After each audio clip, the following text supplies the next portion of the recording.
السلام عليكم ورحمة الله وبركاته. الحمد لله والصلاة والسلام على رسول الله نبينا محمد وعلى آله وصحبه ومن والاه ما بعد. সুপ্রিয় দর্শক মণ্ডলী ও আমার দিনদার প্রাণপ্রিয় মুসলমান ভাই বোনেরা, আজকে আবারও আপনাদের সামনে উপস্থিত হয়েছি নতুন আরেকটি পর্ব নিয়ে। সেটি হচ্ছে বালা মুসিবতে বা চিন্তায় আমরা কোন দোয়াটি পাঠ করব। চিন্তা ও বালা মুসিবতে পঠনীয় দোয়া।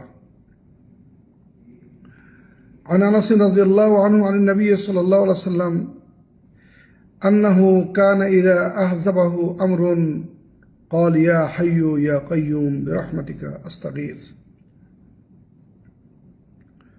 আনাস রাদিয়াল্লাহু তাআলা তিনি বলেন, নবী করিম সাল্লাল্লাহু আলাইহি ওয়াসাল্লাম যখন কোনো বিষয়ে চিন্তিত হতেন বা পরেশান হতেন, তখন তিনি বলতেন ইয়া হাইয়ু ইয়া কাইয়ুম বিরহমাতিকা আস্তাগীথ। হে চিরঞ্জীব, হে স্বয়ং সুপ্রতিষ্ঠিত সত্তা, আমি আপনার রহমত এর মাধ্যমে আপনার কাছে সাহায্য প্রার্থনা করছি। তিনি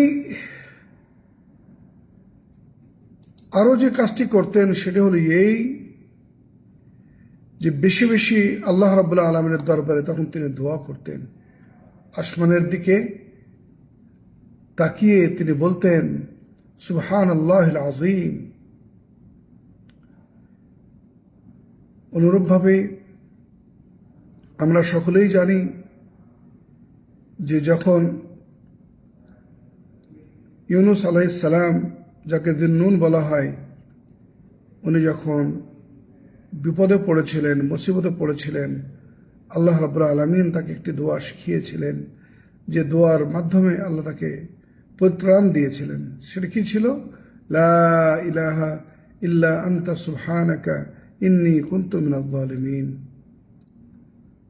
রাসূলুল্লাহ সাল্লাল্লাহু আলাইহি ওয়াসাল্লাম বলেন, যখনই কোনো মুমিন বা মুসলমান এই দোয়াটি পড়বে, আল্লাহর সঙ্গে সঙ্গে তার দোয়াকে কবুল করেন এবং তাকে বিপদ থেকে উদ্ধার করেন। তাই আসুন, আমরা যখনই কোনো বিপদে পড়ব বা আমাদের চিন্তা হবে বা আমরা একটু পেরেশানি থাকবো, তখন এই দোয়াগুলি আমরা বেশি বেশি পাঠ করব। আমরা বলবো ইয়া হাইয়ু ইয়া কাইয়ুম বিরহমাতিকা আস্তাগীথ। আমরা বলবো সুবহানাল্লাহিল আযীম। আমরা বলবো লা ইলাহা ইল্লা আনতা সুবহানাকা ইন্নী কুনতু মিনাজ জালিমিন। আল্লাহ রাব্বুল আলামিন তিনি আমাদের চিন্তা ভাবনা দূর করবেন, আমাদেরকে বিপদ থেকে উদ্ধার করবেন এবং আমাদের জীবনটাকে আল্লাহ আনন্দময় ও সুখময় করবেন। এই বলে শেষ করলাম। ওয়া মা আলাইনা ইল্লাল বালাগ।